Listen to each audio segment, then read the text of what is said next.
makes me feel safe. Mm. And that, again, is more than just physical, right? Mm-hmm. Mm-hmm. Makes me feel safe, meaning I'm not wondering, where is he? Who's he with? Am I emotionally unstable, insecure because I don't know what he's really up to? I can feel something's off, something's wrong. Mm-hmm. Do I feel financially in fear about our future because he's financially unstable, takes big risks, is way in debt? Like, is this somebody who helps me feel a sense of security and safety? Or is this somebody who literally destabilizes my feeling of safety and security around him? Mm-hmm. Particularly if we've lived a past where we had any challenges differentiating from our parents in our teenage years, if there was a push-pull battle for independence, that teenage phase can carry through later in our life. And then we tend to love chemistry and drama. There tends to be up and down. And so literally, safe and secure can feel boring, can feel, well, he's nice, but yeah, there's like no energy to it. So we can literally fall in love with the roller coaster, the up, down, the push. Right. Like I had a client who was like, I either date really nice guys and there's no chemistry, or I date like literally like wildfire fighter guys who parachute in to fight a fight, and we meet at a hotel and it's hot and we set the sheets on fire, like this kind of thing. But he's here today, there's no dependability, consistency. So there can be issues in our past that predispose us to having a challenge, feeling chemistry and safety at the same time.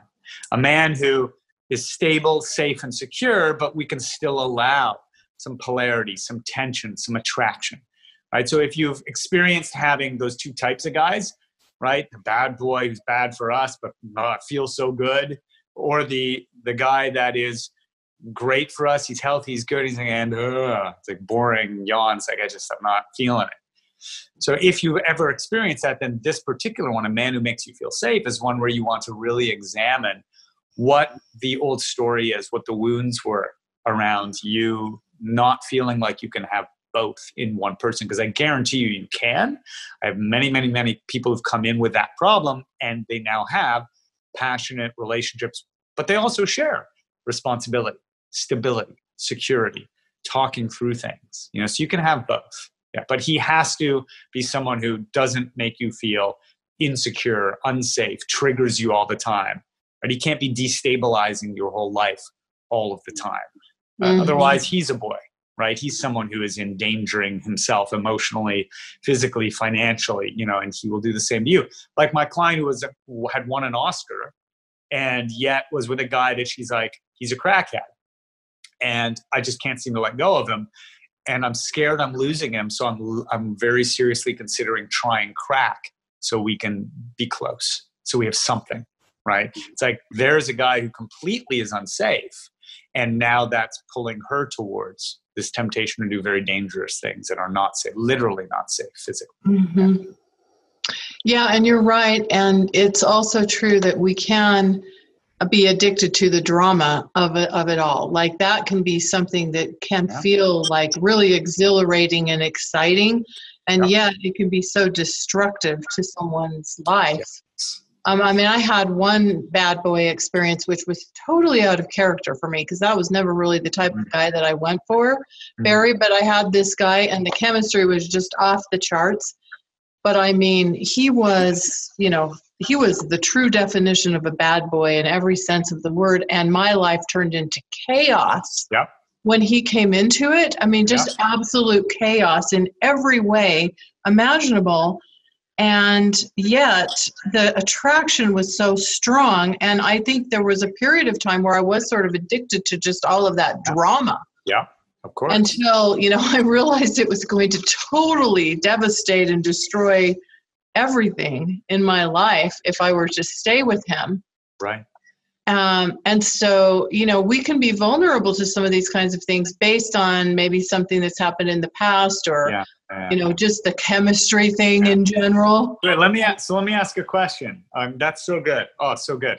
Okay. So first of all, I work through something called the 9 environments of a person's life, like helping them design that. It's usually undermet needs in those environments that lead us to trying to get that need met externally. So for instance, a lack of enough variety and excitement in some area of our life. So we're like my client that with the ski guy, she was overly responsible in every part of her life. And at least he was silly and irreverent, didn't give a crap and carefree.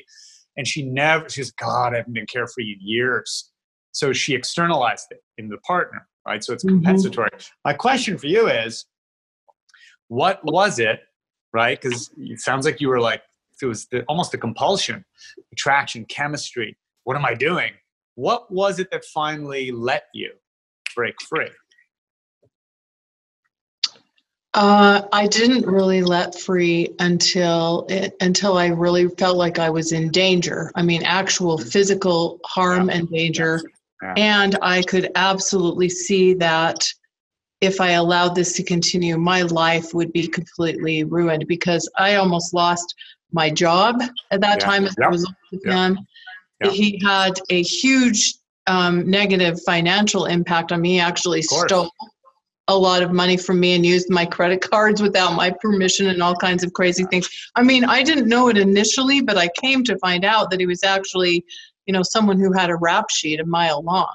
But he was a charmer, charismatic, and I swear, Barry, he could have won Academy Awards for his acting. I believe it. Peter Pans are usually this way, right? They learn how to charm and tell you the things you want to hear. Right? They have a little smile kind of thing. It's amazing how destructive this stuff is. And we stay tied to it. Again, the unmet needs create a fear, right? A fear of losing someone who really gets me, a fear of someone who desires me, a fear of this kind of passion I've never felt before, I might never find again. Fear, fear, until literally it's almost like you're running away from a dog chasing you, right? It's like, oh, I don't want that. I'm scared of that. I'm scared of being alone, scared of losing chemistry. And the only thing that can make us turn around and confront it is if a bear comes from that way, right? That's way scarier. So sometimes people are able to go do the work, coaches, therapists, whatever, to get healthy enough to reduce the fear and just let go of a guy like that. Usually it's got to get bad enough first to where you're like, I am more afraid I'm going to die than I'm afraid of not finding someone like this again. I hope I never find someone like this again. So, right. And I would like to say, and I'd like to say I had that inner strength and was able to move through it on my own. But I did have to get to that point where I literally was afraid he might actually kill me. Yeah, we don't want anyone to have to get to that point. Yeah. I'm very grateful that when you got to that point, you did something good. I had a client once who we were doing an inner freedom thing where we go back to like the root of why she was blocked with something today.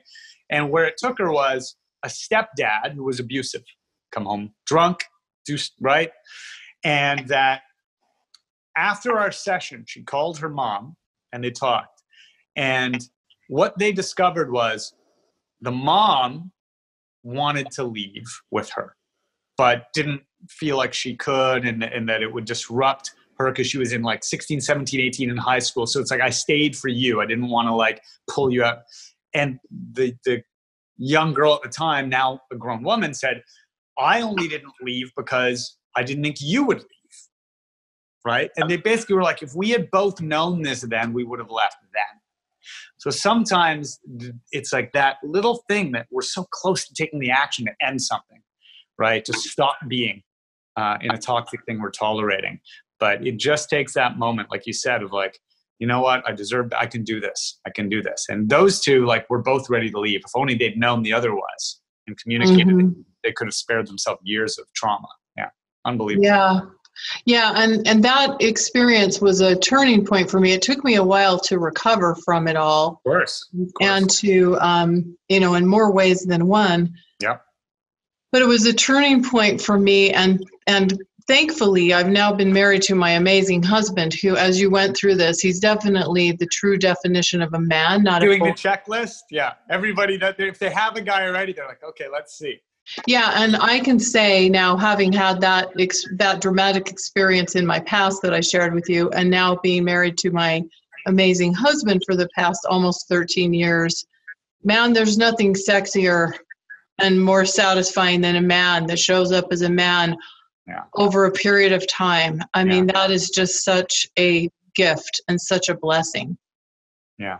Yeah. I'm so glad you got that and you found that. You know, it's been my experience that before any woman finally gets that, she confronts her demons and she becomes willing to be vulnerable and her full self with that man.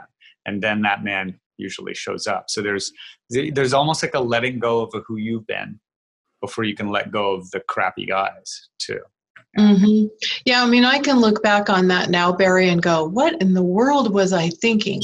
But as I look back on it, I can say I was in a really vulnerable place when I met this guy because I'd had a really painful breakup from a guy that I really absolutely was madly in love with and thought I would spend the rest of my life with, and he ended the relationship.